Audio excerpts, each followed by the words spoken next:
Hi all, welcome to my channel Navi life style. இன்றைக்கான video என்ன பார்க்க போகிறோம் அப்படின்னா, அளவு ப்ளவுஸ் வச்சு ஸ்லீவ் பார்ட் வந்துட்டு எப்படி மார்க் பண்ணலாம் அப்படிங்கிறது தான் பார்க்க போகிறோம். வீடியோக்குள்ளே போகிறதுக்கு முன்னாடி டெய்லரிங்கில் நீங்கள் பிகினராக இருக்கீங்க அப்படின்னா நம்ம சேனலை மறக்காமல் சப்ஸ்கிரைப் பண்ணிக்கோங்க அண்ட் பெல் ஐக்கானே கிளிக் பண்ணிக்கோங்க. அப்போ தான் நம்ம போகிற வீடியோஸை நீங்கள் தொடர்ந்து வாட்ச் பண்ண முடியும். வாங்க இப்போ வீடியோக்குள்ளே போகலாம். அளவு ப்ளவுஸை ஓரளவு நீட்டாக அயர்ன் பண்ணி எடுத்துக்கோங்க. ஸ்லீவ் வரைகிறதுக்கு முன்னாடி ரா எட்ஜஸ்க்கு ஒரு லைன் பண்ணிடலாம்.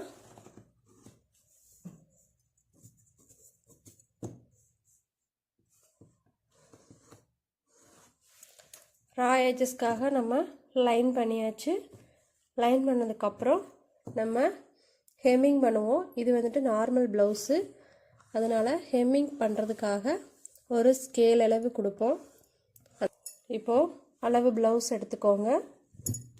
அளவு ப்ளவுஸில் பேக் சைடு வந்துட்டு நம்மளோட ப்ளவுஸில் இருக்கிற மாதிரி ஸ்லீவை வந்துட்டு வச்சுக்கோங்க. வச்சதுக்கப்புறம் இந்த லைன் மேலேயே ஸ்லீவோட அகலம் வந்துட்டு குறிக்க போகிறோம். குறிக்கும்போது ரொம்ப இழுக்காதீங்க. இழுத்தீங்க அப்படின்னா அளவுகள் வந்துட்டு மாற சான்ஸ் இருக்குது. சும்மா லைட்டாக அப்படியே வச்சா போதும். வச்சுட்டு இதை லைட்டாக குறிச்சிக்கோங்க.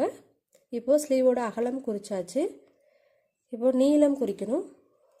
ஸ்லீவோட நீளம் இங்கே குறிச்சிருங்க.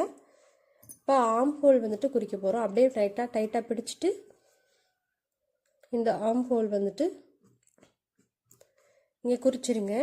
குறிச்சதுக்கப்புறம் ஸ்லீவ் ரவுண்டு எப்படி குறிக்கணும் அப்படின்னா, நம்ம இந்த கிளாத்தை அப்படி திருப்பிக்கிட்டே வாங்க. திருப்பிக்கிட்டே வந்தீங்க அப்படின்னா இந்த ஸ்டிச்சஸ் வந்துட்டு தெரியும். இந்த ஸ்டிச்சஸ்லேயே சின்ன லைன் மார்க் பண்ணிக்கிட்டே வாங்க.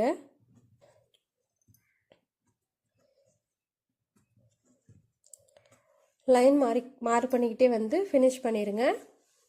இப்போ நம்ம இந்த லைன்ஸ் எல்லாத்தையும் ஒன்றா வந்துட்டு ட்ரா பண்ணிடலாம். இது வந்துட்டு ரெடி அளவு. இதுக்கு ஸ்டிச்சஸ்க்காக நம்ம ப்ளவுஸோட பேக் பார்ட்டில் ஸ்லீவ் ஜாயின் பண்ணுறதுக்காக எவ்வளோ மெஷர்மெண்ட் விட்டோமோ அதே அளவு விட்டுக்கோங்க. இப்போ எக்ஸஸாக நம்ம சீம் அலவன்ஸ் கொடுப்போம்.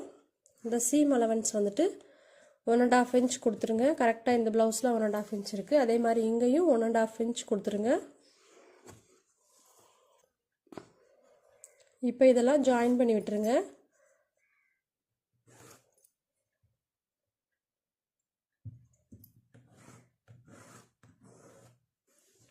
இப்போ ஜாயின் பண்ணியாச்சு. இப்போ நம்ம பேக் வந்துட்டு ஸ்லீவ் வந்துட்டு மார்க் பண்ணிட்டோம். ஃப்ரண்ட் குழிவு எப்படி எடுக்கணும் அப்படிங்கிறத பாருங்கள். இங்கேருந்து 1 இன்ச் மார்க் பண்ணிக்கோங்க. அதே மாதிரி இந்த பக்கத்துலேருந்தும் 1.5 இன்ச் வரைக்கும் கூட மார்க் பண்ணிக்கலாம். இப்போ இதோட சென்டர் பாருங்கள். இதோட சென்டர் வந்துட்டு 4.25 இன்ச் 4.25 இன்ச் இருக்குது. இப்போது 4.25 சென்டர் மார்க் பண்ணிங்க அப்படின்னா 2.25 இன்ச்சுக்கு ஒரு பாயிண்ட் கூட இருக்குது. ஸோ இங்கேருந்து 2.25 இன்ச்சுக்கு ஒரு பாயிண்ட் மார்க் பண்ணிவிட்டு இதிலேருந்து ஒரு 1/2 இன்ச் உள்ளே மார்க் பண்ணிடுங்க. மார்க் பண்ணிவிட்டு இப்படி நீங்கள் லைன் வந்துட்டு ட்ரா பண்ணிடுங்க. இதுதான் ஃப்ரண்ட்டோட குழிவு. இப்போ நம்ம வந்து செக் பண்ணணும், நம்ம கட் பண்ணியிருக்கிறது கரெக்டாக அப்படிங்கிறத நம்ம செக் பண்ணிவிட்டு அதுக்கப்புறம் தான் நம்ம வந்து எப்போயுமே ஸ்லீவை வந்துட்டு கட் பண்ணணும். ப்ளவுஸில் நீங்கள் பேக் சைடு வந்துட்டு திருப்பிக்கோங்க. பேக் சைடு ஆர்ம் ஹோல் வந்துட்டு எடுத்துக்கோங்க. இந்த மாதிரி எடுத்துகிட்டு ஸ்லீவ் ஷோல்டர் ஜாயிண்ட்லேருந்து நம்ம ஆர்ம் ஹோல் வரைக்கும் பிடிச்சிக்கோங்க. பிடிச்சிட்டு நீங்கள் வரைஞ்சிங்க பார்த்தீங்களா, அதுவும் நீங்கள் ஸ்டிச் பண்ணதும் சேம் ஒரே அளவாக இருக்கணும். ரொம்ப இழுத்தெல்லாம் பிடிக்காதீங்க. பிடிச்சிங்க அப்படின்னா நமக்கு வந்துட்டு அளவுகள் வந்து சேஞ்ச் ஆகும். ஸோ இப்படி நீங்கள் வச்சு பார்த்தீங்க அப்படின்னா தெரியும் ஆர்ம் ஹோல் அளவு எவ்வளோ அப்படிங்கிறது கரெக்டாக இருக்குது நமக்கு. ஸோ நம்ம கரெக்டாக இருக்கு பாருங்கள். ஸ்டிச்சஸ் இந்த ஸ்டிச்சும் சேம் அளவாக இருக்குது. ஸோ நம்ம கரெக்டாக தான் ட்ரா பண்ணியிருக்கோன்னு அர்த்தம். ஆர்ம் ஹோல் அளவு வந்துட்டு நம்ம அளவு ப்ளவுஸ் வச்சும் நம்ம இது பண்ணிக்கலாம். இல்லைனா நம்ம இந்த மாதிரி ஆர்ம் ஹோல் ஜாயிண்ட்லேருந்து இந்த ஸ்லீவ் ஹைட்டு எவ்வளோ இருக்குது இந்த மாதிரி பிடிச்சிக்கோங்க. ஸ்ட்ரைட்டாக வந்துட்டு பிடிக்கணும். ஸ்ட்ரைட்டாக இந்த மாதிரி பிடிச்சி இதிலேருந்து இந்த டிஸ்டன்ஸ் வந்துட்டு நமக்கு சேமாக வரணும். இந்த ஆம் ஹோலில் ஜாயின் பண்ணியிருக்கிற இடமும் இந்த ஸ்லீவோட ஹைட்டும் நமக்கு ஈக்குவலாக வந்தது அப்படின்னா தான் நீங்கள் ஆம் ரவுண்டு கரெக்டாக மார்க் பண்ணியிருக்கீங்கன்னு அர்த்தம். இப்போ நமக்கு கரெக்டாக இருக்குது. ஸோ நம்ம ஸ்லீவ் வந்துட்டு ட்ரா பண்ணியாச்சு.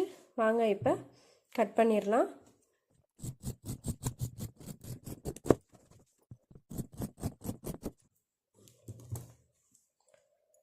ரா எஜஸையும் கட் பண்ண மறந்துடாதீங்க.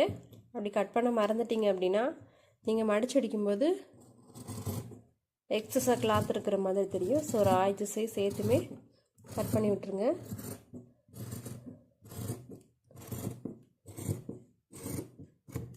இப்போ ஸ்லீவ் வந்துட்டு நீட்டாக கட் பண்ணியாச்சு. ஃப்ரண்ட் வந்துட்டு நம்ம கட் பண்ண போகிறோம். இந்த மாதிரி விரித்து போட்டுருங்க. இல்லை அப்படின்னா பிகினர்ஸ் வந்துட்டு கட் பண்ணும்போது பேக் பார்ட்டையும் சேர்த்து நீங்கள் கட் பண்ண சான்ஸ் இருக்குது. அதனால தான் சொல்கிறேன், எப்பவுமே ஓப்பன் பண்ணிவிட்டு ஃப்ரண்ட் குழி வந்துட்டு கட் பண்ணுங்கள்.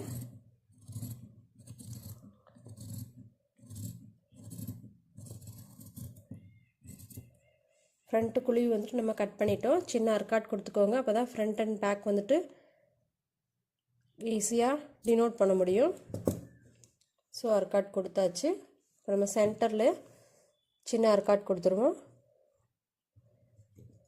சென்டரில் ஒரு சின்ன அர்க்காட் கொடுத்தாச்சு. அதே மாதிரி நம்ம ஆம் ஹோல் அங்கேயும் ஒரு அர்க்காட் கொடுத்துருவோம். அப்புறம் நம்ம அடிக்கிற இடத்துலையும் சின்ன அர்க்காட் கொடுத்துடலாம். நம்ம ஸ்லீவ் வந்துட்டு நீட்டாக கட் பண்ணி எடுத்துட்டோம். இது எப்படி ஸ்டிச் பண்ணணும் அப்படிங்கிற வீடியோ நான் ஆல்ரெடி நம்ம சேனலில் அப்லோட் பண்ணியிருக்கேன். ஐகார்டில் லிங்க் கொடுக்குறேன். விருப்பம் இருக்கிறவங்க போய் செக் பண்ணி பாருங்கள். இந்த வீடியோ உங்களுக்கு பிடிச்சிருந்துச்சு அப்படின்னா மறக்காமல் லைக் பண்ணுங்கள். ஃப்ரெண்ட்ஸ் அண்ட் ஃபேமிலிக்கு ஷேர் பண்ணுங்கள். இந்த வீடியோ ஏதாவது டவுட் இருந்தது அப்படின்னா மறக்காமல் கமெண்ட் பண்ணுங்கள். பாய், நெக்ஸ்ட் வீடியோவில் பார்க்கலாம்.